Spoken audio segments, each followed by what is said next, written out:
Good morning. I'm going to talk about a few things. The last time there was this much CO2 in the atmosphere was between 3 and 5 million years ago, when sea levels were somewhere between 5 to 40 meters higher than they are today. So one of the big drivers of this problem is the car.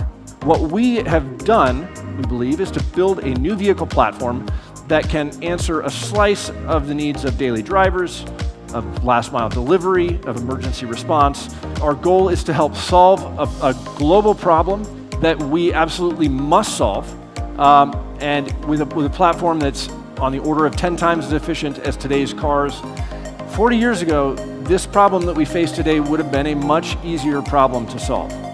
Today, it takes everybody doing a major mind shift to say, I'm going to be part of the solution and not a part of the problem. Thank you all very much for your time and attention. Thank you to Singularity University and to the Federation of Thai Industries. Really appreciate this opportunity to be here. Thanks a lot.